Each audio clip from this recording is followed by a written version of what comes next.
ഇടുക്കി ഉടുമ്പന്നൂരിൽ മദ്യലഹരിയിൽ മകനെ അച്ഛൻ ക്രൂരമായി മർദ്ദിച്ചു. 15-കാരൻ അൻഷാദിനെ നജീബ് കസേരയും വടിയും ഉപയോഗിച്ചാണ് മർദ്ദിച്ചത്. മകൻ വീടിന് പുറത്തേക്ക് ഇറങ്ങി ഓടിയതിനാലാണ് രക്ഷപ്പെട്ടതെന്ന് അമ്മ പ്രതികരിച്ചു. കള്ളു കുടിച്ചിട്ട് വന്നിട്ട് കൊച്ചിനെ ഒതിരം അടി കൊടുത്തു. കൈക്കെട്ടും തലക്കെട്ടൊക്കെ കൊടുത്തു. തലക്കെട്ട് കൊടുത്തപ്പോഴത്തേക്കും ഞാൻ കൈ കൊണ്ട് തട്ടി മാറ്റി കൊച്ചിൻ്റെ കൈക്കെട്ടെല്ലാം കൊടുത്തു. ചോര വന്നു. അപ്പോൾ അപ്പുറം ഇത്ത ഉണ്ടായിരുന്നു. ആ ഇത്തയുടെ അടുത്ത് ചെന്ന് പറഞ്ഞാണെന്നാണ് രക്ഷപ്പെട്ടത്. അല്ലെങ്കിൽ രക്ഷപ്പെടില്ലായിരുന്നു. എടുത്ത് ഞാൻ പറഞ്ഞു കൊച്ചിനോട് ഓടിപ്പോക്കോളാൻ. കൊച്ചു മതിരി അടി റോട്ടിലേക്ക് ഓടിപ്പോയി. അല്ലെങ്കിൽ കൊച്ചിനെ കൊന്നേനായിരുന്നു. എനിക്കിട്ട് അവിടെ വെച്ചൊരു വലിയൊരു കമ്പ് വെച്ച് അടിക്കാൻ തുടങ്ങി. മുറിവ് കാണിച്ചു കൊടുത്തിട്ടും സ്ഥലത്തെത്തിയ പോലീസുകാർ ആശുപത്രിയിൽ കൊണ്ടുപോകാൻ തയ്യാറായില്ലെന്ന് പരിക്കേറ്റ അൻഷാദും പറഞ്ഞു.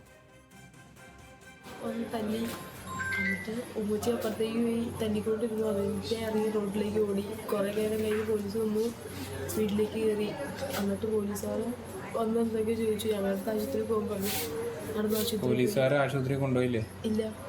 നിങ്ങൾ തന്നെ നടന്നു വന്നോ? അങ്ങനെയാണോ? പോലീസുകാർ വന്നിട്ട് പോയി. വന്നിട്ട് നിങ്ങൾ എവിടെ പോയ?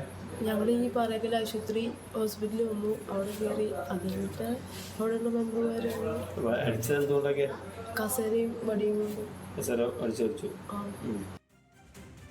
അച്ഛൻ നജീബിനെ കരിമണ്ണൂർ പോലീസ് അറസ്റ്റ് ചെയ്തു. ആൽവിൻ തോമസാണ് വിവരങ്ങളുമായി ചേരുന്നത്. ആൽവിൻ, പോലീസുകാരെന്തായാലും ആ പരിക്കേറ്റ കുട്ടിയെ ആശുപത്രിയിൽ പോകാൻ തയ്യാറായില്ലെങ്കിലും അച്ഛനെ ഏതായാലും അറസ്റ്റ് ചെയ്തിട്ടുണ്ട്. എന്തൊക്കെയാണ് ഇനി നിയമ നടപടികൾ? ഒരു പിതാവിന്റെ മദ്യപാനത്തിന് ശേഷമുള്ള ഒരു ക്രൂരമർദ്ദനമാണ് നമ്മൾ ഈ കണ്ടത്. ഒരു 15 വയസ്സുകാരനാണ് അൻഷാദിനെയാണ് ഈ പിതാവ് നജീബ് എന്നയാൾ കസേരയും വടിയും ഉപയോഗിച്ച് അതിക്രൂരമായി മർദ്ദിച്ചത്. ഇന്നലെ രാത്രിയിലാണ് ഈ സംഭവം ഉണ്ടാകുന്നത്. മദ്യലഹരിയിലായിരുന്ന ഇയാൾ ഈ കുട്ടി അനുവാദമില്ലാതെ പുറത്തു പോയി എന്നത് ചോദ്യം ചെയ്തതിനെ തുടർന്നാണ് ഈ അൻഷാദിനെ വലിയ തോതിൽ മർദ്ദിക്കുന്നത്. ഒപ്പം ഉണ്ടായിരുന്ന കുടുംബാംഗങ്ങൾ തടയാനൊക്കെ ശ്രമിച്ചെങ്കിലും ഇയാൾ ക്രൂരമർദ്ദനം തുടരുകയായിരുന്നു. കുട്ടിയുടെ ദേഹത്ത് ശരീരത്തിലേക്ക് കാര്യമായ പരിക്കുകളും ഏറ്റിട്ടുണ്ട്. ഈ സമയത്ത് അവിടെ പോലീസ് എത്തിയിരുന്നു. കരിമണ്ണൂർ പോലീസാണ് എത്തിയത്. പക്ഷേ ഇയാൾ സ്ഥിരമായി മദ്യപിച്ച് പ്രശ്നം ഉണ്ടാക്കുന്ന ആളാണ് എന്നുള്ളതാണ് പോലീസ് പറയുന്നത്. പക്ഷേ ഈ കുട്ടിയെ ആ സമയത്ത് അവിടെ നിന്ന് ഹോസ്പിറ്റലിലേക്ക് കൊണ്ടുപോകാനൊന്നും പോലീസ് തയ്യാറായില്ല എന്നൊരു വിമർശനം അവിടെ ഉണ്ട്. പക്ഷേ അതിനുശേഷം ഇയാളെ കസ്റ്റഡിയിലെടുക്കുകയാണ് ഉണ്ടായത്.